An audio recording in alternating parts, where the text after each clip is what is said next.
Hello. Hey, How's it going? we did it. Not defeated by technology. No, not yet, at least. Is it cutting off? Is it cutting off the top of my head for you? Definitely. All right. Let me rotate this. Hang on. There we go. That's better. That's better. You look like the mechanic with all the tools in the background, and I just thought, oh, Yeah, gotta play the part, right? it suits. It suits. Cool, man. How you been? Yeah, good. It's like spring here, or it's starting to feel like spring. So it's probably like summer for you. Unfortunately. So it's pretty nice. I can't complain. How's things going on? Good. Yeah, I've been busy and crazy, but getting on top of it. And now we had a storm yesterday, and we have two skylights here, and one of them blew away. So I spent all morning finding that somewhere else where I'm on like an old railroad, under an old railroad, and it was just up there on the roof somewhere. I had to go find it and Crazy.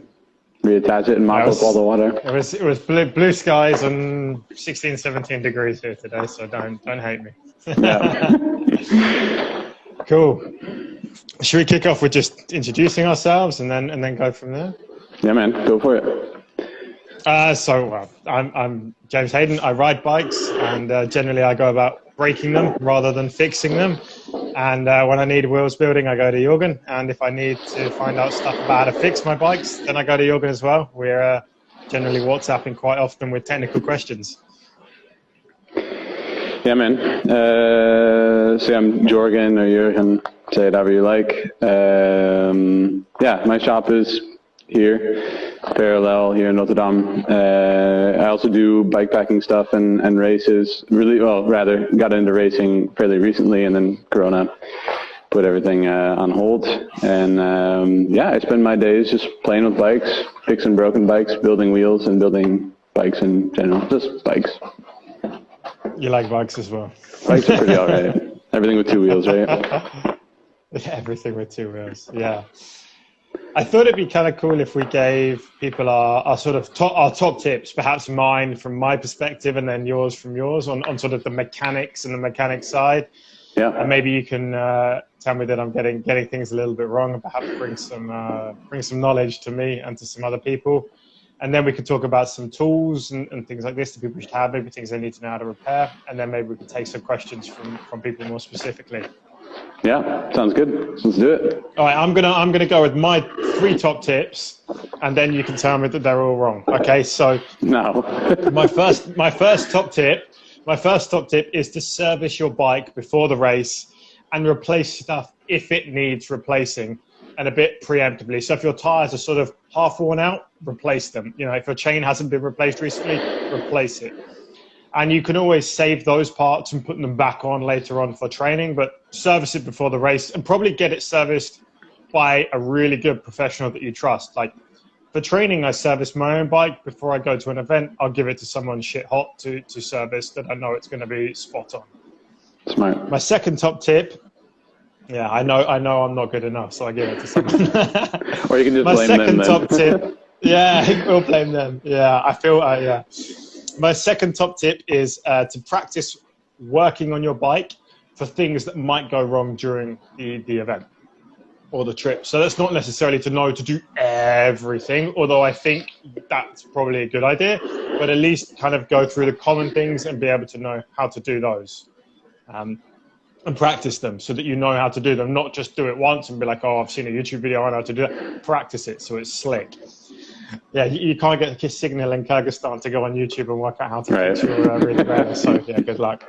And my third top tip is something that I've learned from mistakes that I've made is when you're in an event and something goes wrong, take your time to fix it. So don't just think to yourself, oh, I'm in an event, I've got to rush this, got to get it fixed really quickly because I'm wasting time, because you'll undoubtedly make a mistake or something will go wrong and it'll probably make the problem worse. Whereas if you take a bit of time to fix it, just go through methodically the steps on how to sort it out and make sure nothing else is wrong, inspect the whole bike, you're going to get it dealt with once and for all and not have to deal with it further down the road. So those are kind of my 3 top tips. Right. Yeah, that's brilliant. Especially the last one. Like that's a mistake I think we've all made, and you'll see it often enough. I often talk about racing situation like you've done a number of things plenty of times, but when there's when there's a start gun, when there's a start line, after the start line everything's different, and you can be quite nervous and rush and make a half repair, and then potentially cause more problems for yourself than if you just took a solid hour or whatever and fixed it. Yeah, so I've got 3 as well that I wrote down. They're pretty similar to yours, James. Really just kind of extrapolating. I've got one that's a little bit different, but then the first one is extrapolating on yours. So yeah, obviously replace everything before a race.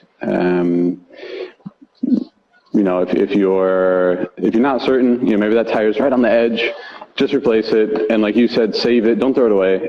Save it when you get back and when you're training and when you're never more than an hour from house or something like that. Put it back on, and then if it does fail, no big deal. But what I always say and what I try and do with any clients or even with myself, I try and replace all the parts a fair bit ahead of time. So you've cycled, can't really put a number on it, but let's say 100, 200, 300 kilometers before the race. I see that all too often where people, before they get in the airplane or something like that, they'll replace everything. Cables will stretch, tires won't seat properly, they forgot sealant, I don't know. And, you know, you just threw your bike in a case and flew to Kyrgyzstan and you're shit out of luck. Yeah, that's a really good point, because like I missed that, and it's something that I will actually do. And it's probably like before an event, I will sort of taper a bit, so I won't train so much, maybe 2 weeks before the event. And that's a perfect time when I start my taper. The bike goes to the shop, then comes back 2 days later. And then over those sort of 10 days that I've got the bike before the event, I'll clock up maybe 20 hours in total, but that's enough sort of time to put the bike through its paces. But I'll also not be doing really tough terrain or something that's going to like wreck the bike either, because 200k can also like trash a bike pretty quickly if it's you know wet weather. So that's a really good point, because that's exactly what I do. So I'm glad you made that. Yeah, because and really what I'm mostly pointing at is bigger things. Like if you're racking up 20 hours or something before a race, you've done all the service and you're still doing 20 hours or something, just throwing new brake pads in for like the day before a race, that's fine. But you know, replacing all your cables, bleeding, etc., those are big things that you can forget a bubble or the cable will stretch or whatever. That's definitely something that you don't want to leave to the last minute. And the second one, so I'm going to open my jacket and turn the heating back on. It's super cold in here. The second one is to run through all the bolts on your bike to check and see if they're I call it healthy. Check to make sure that the bolt head isn't rounded out, that it's all good to go. It kind of plays into something we're going to talk about later, where you have a multi-tool and then you want to check to make sure that all the tools you need are on that multi-tool. Modern bikes are pretty sweet because they're 4mm, 5mm Allen, and 8 and maybe a 10, and that's half the bike already. But you don't want to find out that brake bolt or whatever is actually... It's always the derailleur hanger. Right, yeah. That's the bolt on the derailleur hanger, yeah. Right, that's half rounded out, and then you're somewhere with cold hands. With a multi-tool, Allen keys are generally a little bit cheaper quality, or they're 10 years old because you've never replaced your multi-tool. You don't want to find out in that moment and round out a very important bolt. And then the last one is, kind of a different one, but something I do a lot. Watching other races and racers. So, watching you doing some race, keeping track, following, dot watching, that sort of stuff. Obviously for the race, because that's fun, that's interesting, but also checking what's happening. It's how I've learned. So a lot of things that I do, people come in and say, hey, I want to do this, this, and this. These are my goals and what I want. You mean for like mechanicals and stuff? Or? Right. So in that moment, I can tell the client, well, okay, you want to do this thing, so we should be building a bike with these things in mind, because I've seen 20 different racers have the same problem in the same terrain. And this actually goes even beyond just tools. Seeing that everyone that goes to Kyrgyzstan getting stomach problems, for example, that sort of stuff, and then you can prepare for that. And obviously for the tools themselves as well, from you see everyone breaking spokes or everyone having tire problems, that's whatever, 90% of the problems people have. And you can then kind of double up on your preparation for tire stuff and chain stuff or whatever. Yeah, that I mean, it's pretty easy to do, to read the race report afterwards and see what general issues people are having. I have a whole spreadsheet of mechanicals in the system. It's your job, so you have to know this shit inside out, really. Right. What's breaking or what's not breaking, you know? Yeah, and I mean, it's pretty common sense, but nonetheless, if you're watching and just paying attention a little bit, and you also, I mean, again, you know, I'm kind of into the data and stuff, so I'm following like trends even, and you're seeing things changing of, okay, more and more people are using these type of bikes, and then you're seeing this sort of problem arise, and then you can kind of check and say, well, am I prepared to fix that? Is it possible to fix it in the field? And what can I do to potentially make it fixable in the field? Yeah, I think that's a good thing. That's a good thing. It makes, you sort of make the point there that like I'll often, well, I actually have sort of I'm a bit of a loser. I have a risk sort of matrix of potential things that can go wrong.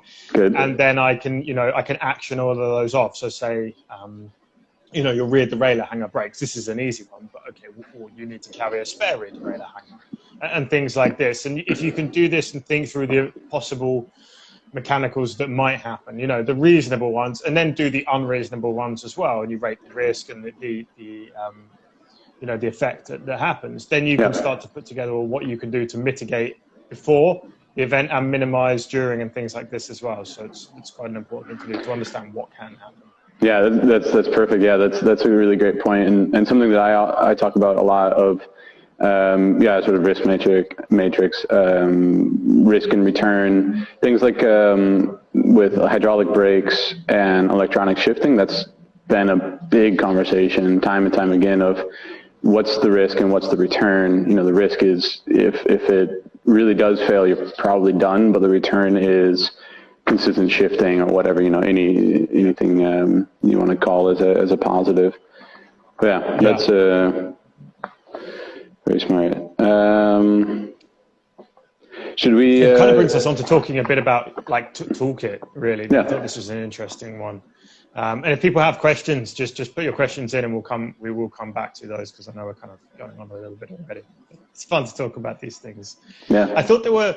I was thinking when we were sort of preparing earlier that there are kind of two types of toolkit to get all kind of business management on you. You have your physical toolkit where you have your parts and perhaps your spare parts as well, and the tools to fix things. But then you also have kind of your more metaphorical or mental toolkit of things you need to know in order to action using those items that you're carrying with you, because it's all good and well having, a fancy chain tool or, I don't know, maybe a gear cable, but then if you don't know how to change the gear cable, and maybe you've got one of these, annoying bikes that has internal cable routing, and you don't know how to take that cable out and put the other one in at the same time so that you can do that within 5 minutes rather than 5 hours, it's going to kind of leave you high and dry, really. So I kind of wondered if you had any, like, before we kind of, like, we'll post a kind of a list of a toolkit that we kind of think, because we'll be there all day and it's easier to read that. But is there anything from either of those camps that you kind of think are really important that people should know about or maybe missing? I mean, you touched on it already a little bit of, definitely a sort of metaphorical and physical toolbox. Obviously, physical toolbox, pretty important. You got to have the tool to fix the thing. But yeah, that metaphorical or that figurative toolbox is knowing how to use your tools and knowing what you're doing, and really knowing what you need, knowing your bike just in general, because there's probably some people out there using cable brakes, for example, and if they're spending a lot of time learning hydraulic brakes or whatever, that's, good. You should learn that, but you don't really need that for your bike. And the same thing for the tools. If you're, honestly, I see it often enough where people have tools for their bike that either don't do anything for their bike, that it's not a valid tool for the bike, and or they don't know how to use it. And it's great that they have the tool. I think we've all been there where you've got the tool and like maybe you forgot your inner tube and you say, well, I've got a pump, and if I get a flat, someone's going to ride by, and 1 + 1 is 2. But really just taking that time to walk through it.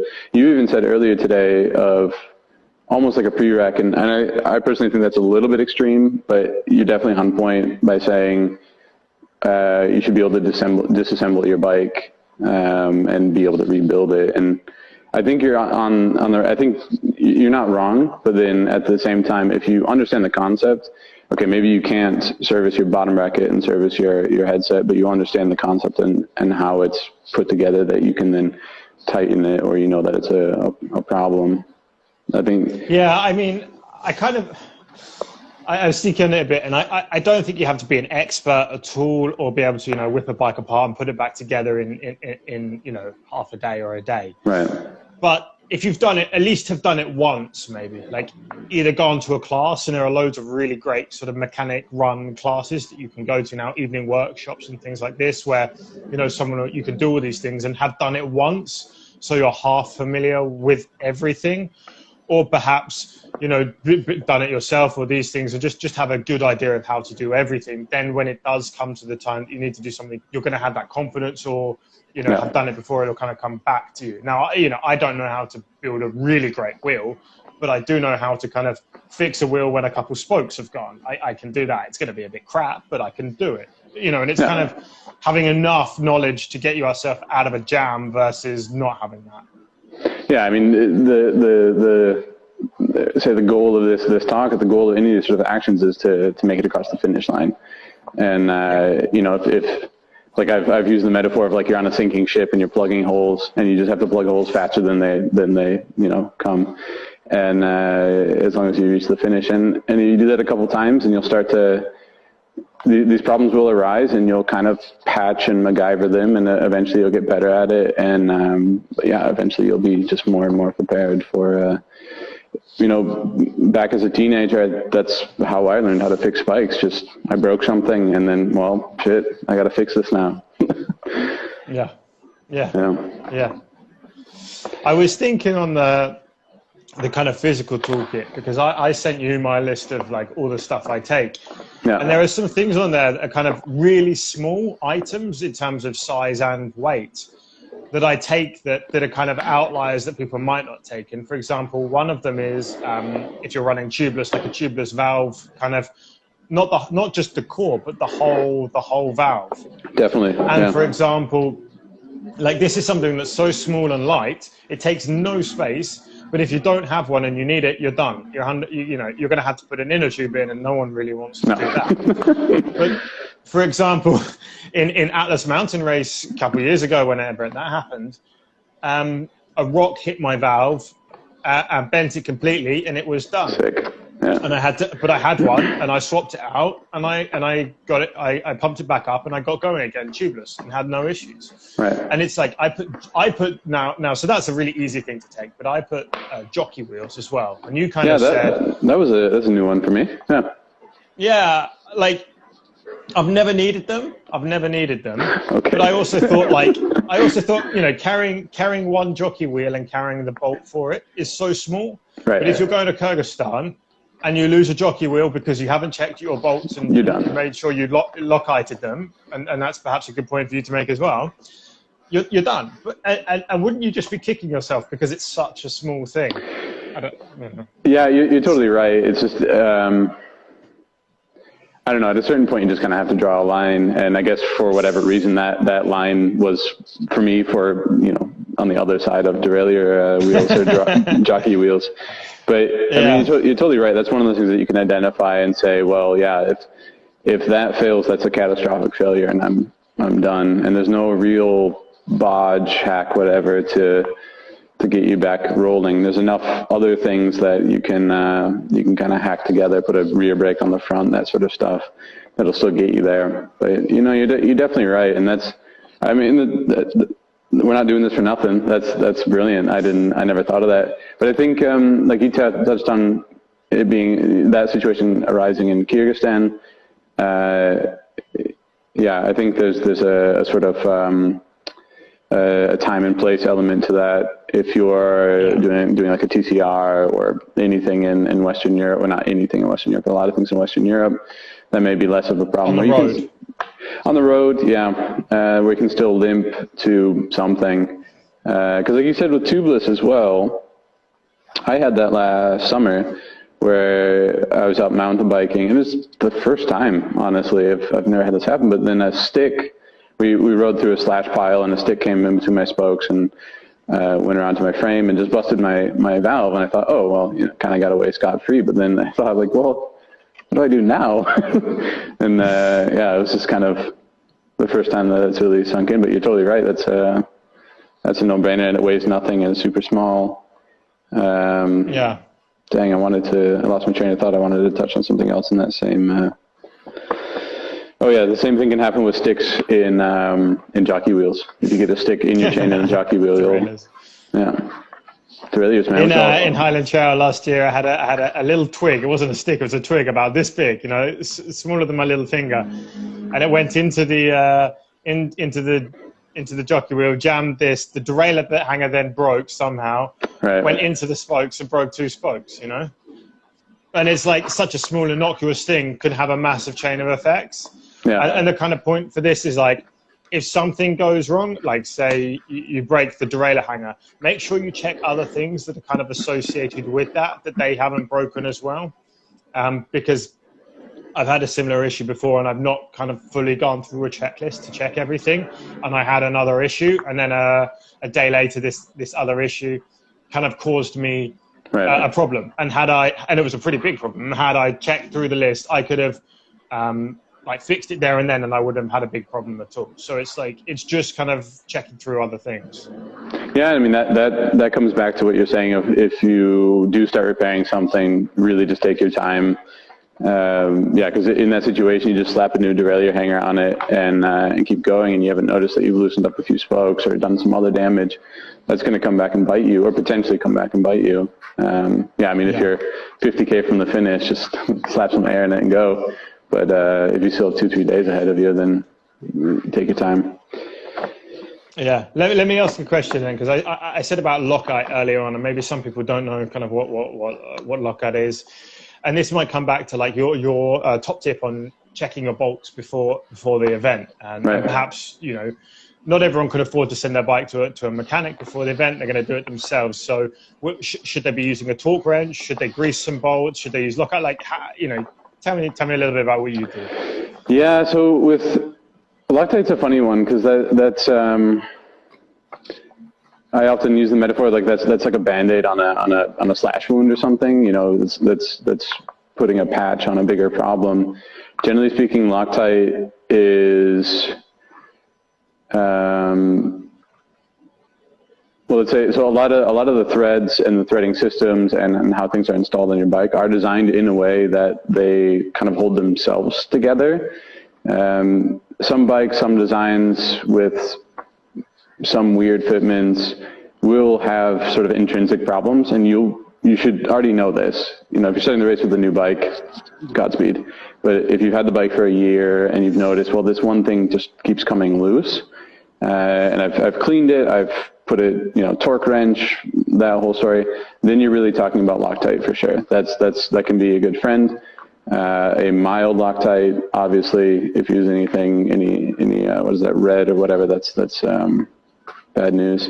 And then also depends on where you're at. If you're going to be doing a race with a ton of washboard, for example, or something with just a ton of vibrations, and you maybe have a rack or anything like that, I would think about it. So Hippie just said the bolt that holds the EE Silk seat post.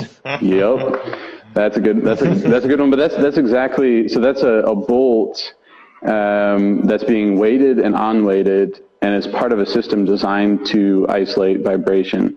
So that bolt is isolating vibration, so it's essentially absorbing the vibration. That's the elastomer. But that's being weighted and unweighted constantly, and so it gives it the chance in that weighted, unweighted transition to have no tension on it from the parallelogram. And yeah, then it wiggles loose, and it's annoying. And pro tip, take it apart right away, put some Loctite on it, and you're probably done. But then otherwise, grease. But I mean, we could talk about fluid stuff forever. It's a thing. Keep it simple. Keep it simple. I know you like grease, but yeah, one of my favorites, honestly, is the dynamic grease. It's a dry water. That sounds weird, but once you try it, you'll understand. Dry, waterproof assembly grease without any additives. The Shimano Cyclone stuff, it's the white stuff, has a ceramic additive, which is designed to increase friction, but it also will often, you'll get a lot of fretting because ceramic is super hard, and it'll cause pedal threads, bottom brackets, that sort of stuff to actually creak, and it's super annoying. But yeah, grease, I lean more towards grease. The only time I really use Loctite is on like full suspension mountain bikes, for bikes that are known to have loosening, I have to translate it, suspension, pivot, point, bolts. Sorry, yeah. my English. Yeah, understood. No, that makes sense. That's helpful. And just to check, you'd use a torque wrench to tighten everything up, right? Yes. If you were okay, I know what 5, 6, 7, 8, 10 Newton meters feels like with my hand, right? But and you probably do too. But if you were putting together a really, really good customer bike, or you were recommending to a customer what they should be doing, right? Torque wrench. Yeah, I mean, it's hard. Obviously, we're kind of branching into mechanic world, which is easy enough, and that's fine. But without going too deep into it, good tools are important. Being smarter than your tools is more important. If you're dealing with super light stuff, carbon stuff, or anything that you're really clamping, where you're not, say, putting two things flat against each other, but you're really clamping something, you can clamp it to death. Everyone's seen that before, of a mountain bike with a brake lever clamped too hard on the bar, and the bar just breaks, and it's terrifying. Yeah, obviously a torque wrench, but then again, like, you need to be smarter, because a torque wrench, and why I kind of joke about using a torque wrench maybe less than some of my colleagues, if you're installing a bolt that has that like pre-cured Loctite, I don't know the name for it honestly, or the bolt is old, rusty, dirty, anything like that, or has a lot of grease or not a lot of grease, that will change the torque reading, and then it looks like you're putting 5 Newton meters on it, but you're not, and that's and that's a really good point, though, because you could be putting 5 Newton, but then it might not even be actually fully wound in. So that's a really nice point there. Yeah. Yeah. I mean, torque wrenches. I wouldn't bring one on the trail. You could, but what are some? What are some of your favorite tools? Or I mean, we put together a little list of tools. What are some of the highlights there? That's a good question. I could talk about tools all day. Okay, but one of my favorite little things. Yeah, one of my favorite little things is, and I'm not going to, because everyone's got certain tools. I have this little pliers by Leatherman, and again, it's about the size of my little finger, if not a bit smaller. And it's got a pliers on it, it's got some scissors on it, and it's got sort of a little file on it. So it kind of works in my medical kit, and then it works in my toolkit as well. So if I put a plug into my wheel, into my tire, I can cut it off.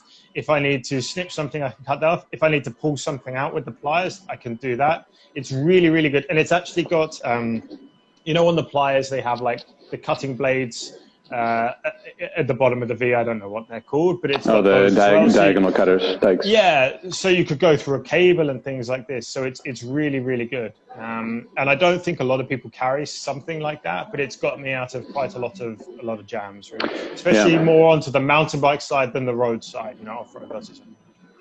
Yeah, for sure. And that's not something we've talked about too much, but yeah, you've said it a few times, and it's definitely important to note road world and mountain bike world, as far as tool demands go, are a little bit different. Really just with mountain bike, there's a few extra things you should bring with you because of a higher chance of breaking stuff, and just because you're using different equipment, a flat bar versus a drop bar, that sort of stuff. And you've got a lot longer walk if you mess your bike up. Yep. But if you don't like walking, bring some tools. Right. So with those pliers, one of my favorite recent purchases was I always forget the name because there's like 7 letters and stuff after it, but it's from Knipex. The Cobra XS. It's I don't know. It's channel lock. So it's like the pliers that have all the channels on it that you can increase and decrease the mouth width. Okay. But it's, what would that be, 4 or 5 centimeters long? It's just the little guy, and even the channel locks has a button click thing. And so it's kind of the same as what you're carrying around, but post a link to that in your stories afterwards, because I don't know that now. Yeah, will do. It's a good one. And they're super grippy. So I've started carrying it mostly for mountain bike stuff, for tubeless valves, because those can get really stuck. And any sort of bending rims back, for example. Hey, someone put them in there. Yeah, there you go. Yeah, those things are sick. They don't weigh anything. They're super small. I've bent rims back. I've removed tubeless valve cores and valves, discs, bent rotors back, that sort of stuff. So it seems like your tool's kind of doing the similar sort of job as mine. Yep. Yeah, but previously I had a Leatherman, and I always found it to be quite heavy. It was a bigger one. Was like the skeleton or something, I can't remember. Yeah. The bigger ones are big and heavy, aren't they? And they're overkill. Yeah, and I've kind of separated things out. Just I call it the multi-tool effect, which obvious. But if you have like a Leatherman, it has a knife and scissors and pliers and all that sort of stuff. It kind of does everything all right. But if you just have a knife, it's probably a pretty good knife. And same thing with scissors and stuff. I don't actually carry scissors. I just wing it with a knife.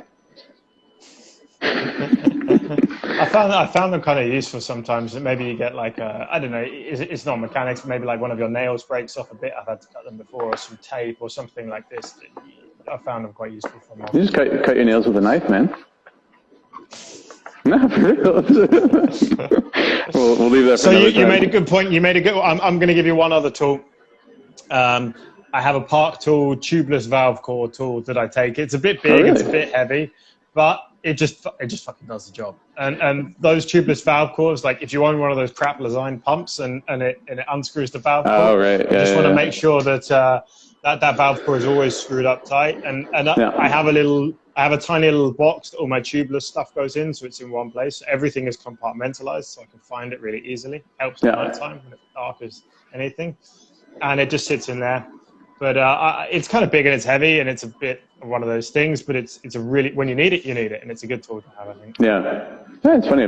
Pliers do the job, but you can never get it quite right. It's good to undo if it's all stuck, but it works really well, I think.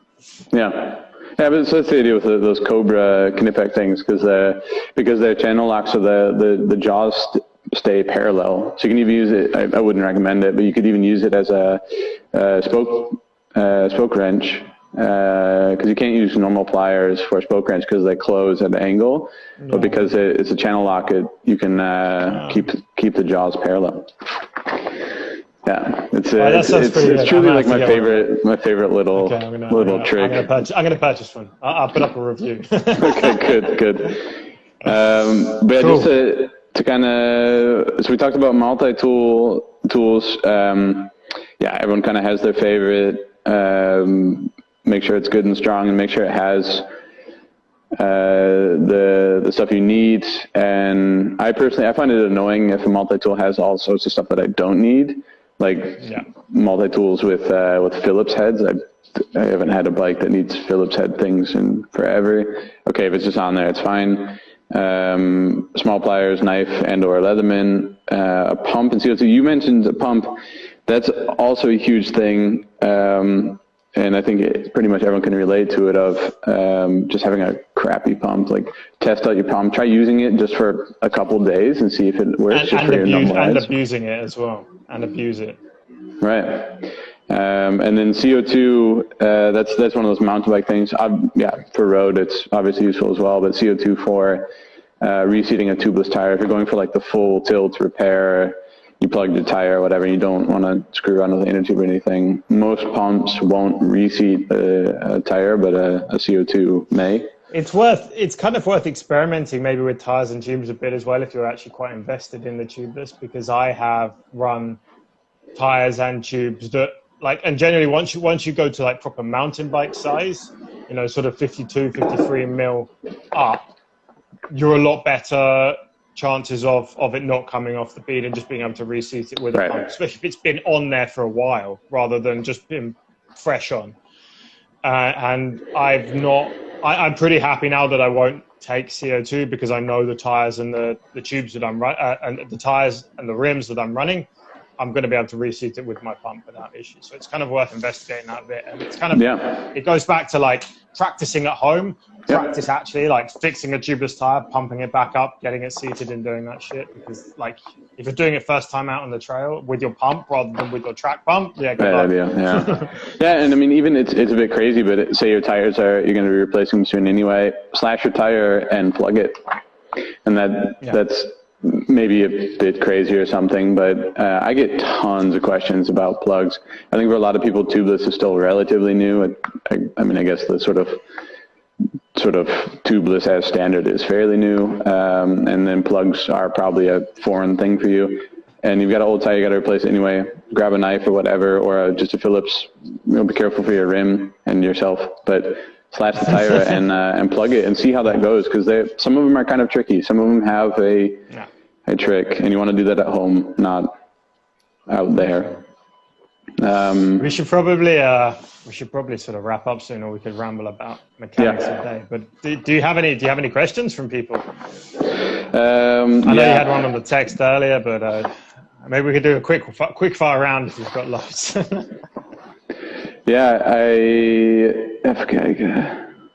No, so there's no questions on here. Y'all should throw some questions in there. We had one earlier from someone about like using electronic versus sort of mechanical. Robo shifting. Was it to do with off-road as well? I can't quite remember, but you had the question. Yeah, they're all on my phone, which is here. Here. So that's super handy. Well, that was the sort of question, but I've used mechanical off-road for a long time and always used electronic on-road for a long time, and I've kind of been quite dubious about using electronic off-road because, you know, the mechanical just sort of works and there's a lot more crap going on.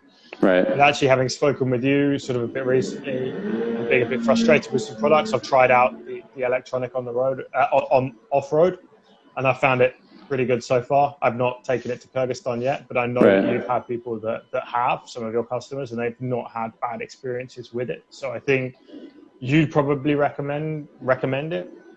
Yeah, I mean, there we go. There's some questions. The electronic versus mechanical discussion, I think is going to be one of those things that's old as time.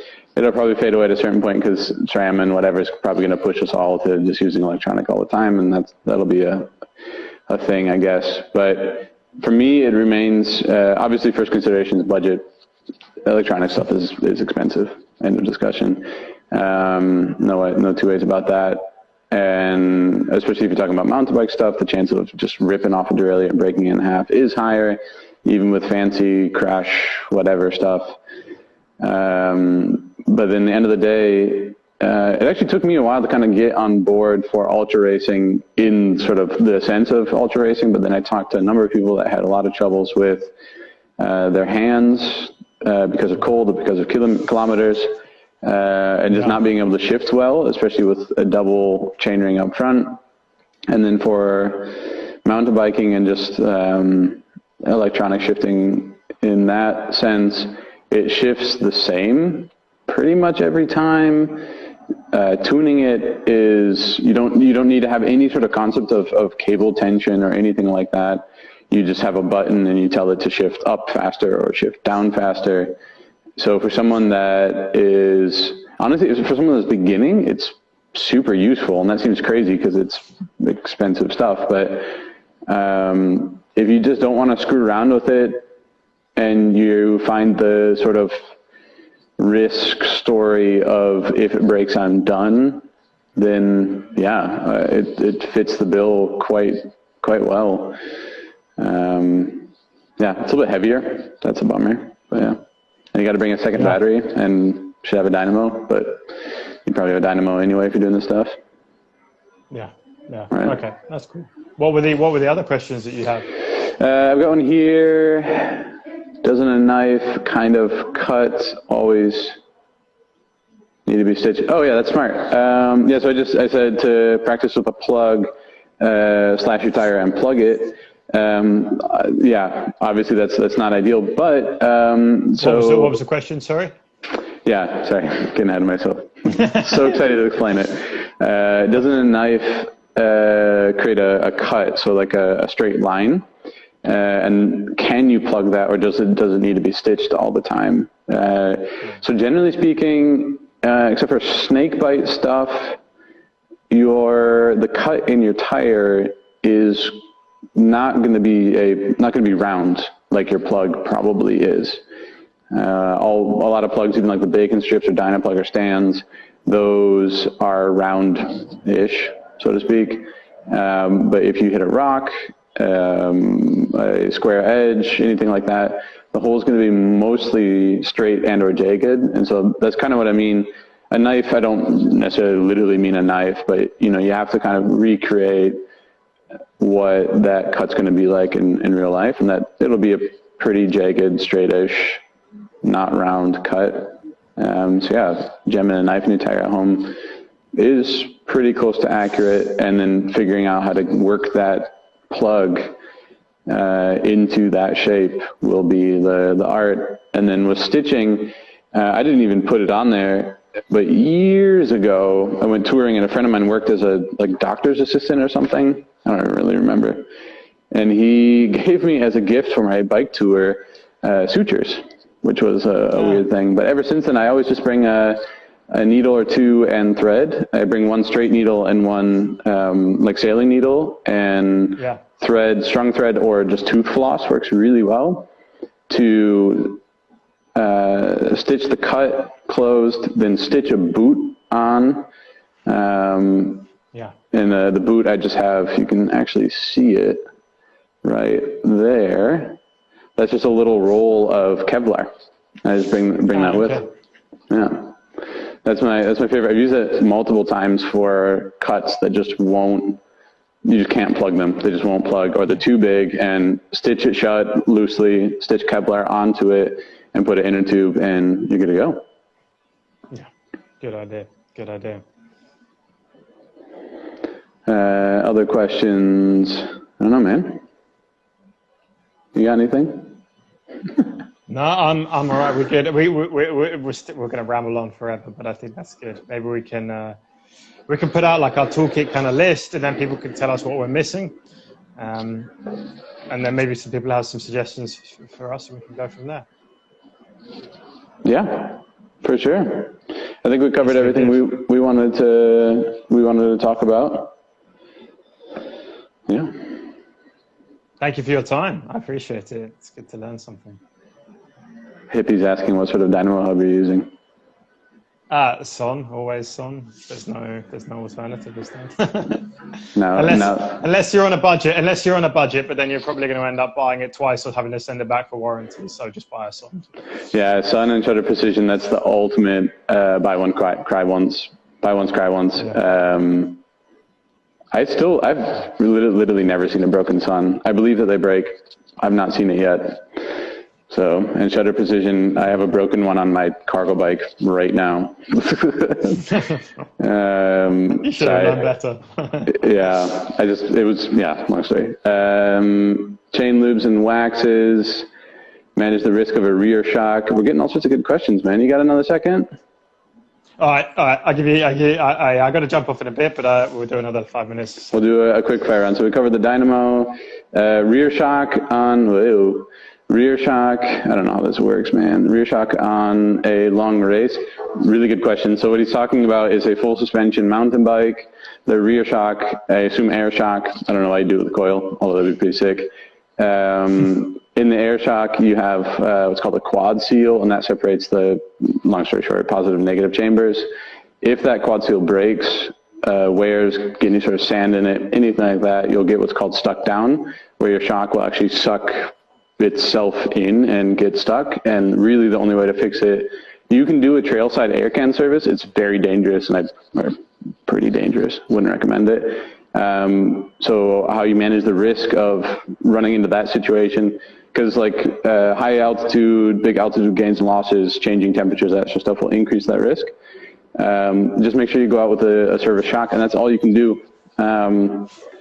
I use a coil on one of my bikes, not for bikepacking, but for that reason, because then there's no air.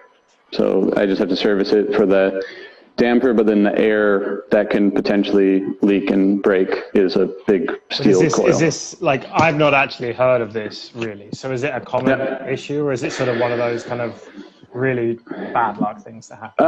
It's definitely really bad luck. Then you're having a bad day. It's happened to me before at the start of a ride, and we drove like an hour and a half to do it. It really sucks. It's not that uncommon. Like I said, so part of the reason I went to a coil was just like previously I had full suspension bikes. It happened a couple times because I just like didn't service my shock. And then I got upset with it and was like, screw this, I don't want to do service all the time. I went back to a hardtail, and I'm back riding both. But then went to a coil because it's a thing. If you're on top of your service, it doesn't really need to happen. Okay. If you skip your service, or if you're out riding weeks on end, because it's a 50-hour service, if you're training for a race, that's every 3 weeks. And if you skip that, you are definitely risking lockdown or stuck down. Okay. Whatever, lockdown, same. It's a whole chain lube wax. What's your favorite? Me, I really like the Muck-Off hydrodynamic lube. I think it's like that special one they developed with Team Sky. Oh yeah, back like fancy 5 years ago. Yeah. I haven't found, it's really expensive, but I haven't found anything that works as well, and it just works. And I tried a couple other things, and I just got bored of trying other things because they just didn't work as well. Yeah. It works. I buy it with my own money, and it works. There you go. Straight from the horse's mouth. There are probably better ones out there. Don't get me wrong, but like for me, it just works. So. Yeah, I get asked the question 100 times a day, and it's really just they're all great or horrible. There are some truly horrible ones out there, but they're all good or horrible depending on what you do. If you're just stacking oil on oil on oil on oil, it's going to get super gross. The oil actually breaks down, and it gets dirty and breaks down further, and then it's horrible. It just turns into a gunky mess. I carry like a little rag with me on an event, and I carry a little bit of like cleaner or some paraffin, which is like petrol, and I can use that just to quickly clean my chain before I put new stuff on. And if it's in an event, I'll often do that before I go to sleep, so that then it's sort of like set a bit before I then start riding through shit again. So it's kind of like about timing as well. Yeah, and so I'm true to form. I take all the time in the world for other people's bikes, and then I'm super lazy with my own bikes, true mechanic. And so I take the lazy route, and I just use the lightest oil lube possible or acceptable for the event. So like a Morocco or something like that, super dry. Then I just use dynamic, again, not sponsored, dynamic stuff that's just the dry lube is like water. It's ridiculous. If you use it here and you ride through rain, within 5 minutes, it's your chain is just gone. But that way you just don't need to clean it as much. And then if you're using like a light wet lube in somewhere like Scotland, if that rain is washing away the oil relatively quickly, then it'll also wash away the chance of it getting super gross. Yeah. Good to know. There we go. You got stuff to do. I've got to. Yeah, life's busy. Right. I got to finish sawing and painting here, so I'm gonna get back to that. Cool. All right. Well, thank you for your time. I appreciate it. I think we should definitely do this again and maybe dig into some more detail on some specific things, and perhaps we can have some follow-up questions we can talk about. We'll see. And I got to get you some rims to build up. Stoked. It's gonna be sick. Looking forward. Yeah, they're going to be nice. They're going to be really nice. I'm excited. All right, cool. Thank you very much for your time. I appreciate it. Cool. Have a good evening. Bye, everyone. Thanks, bye.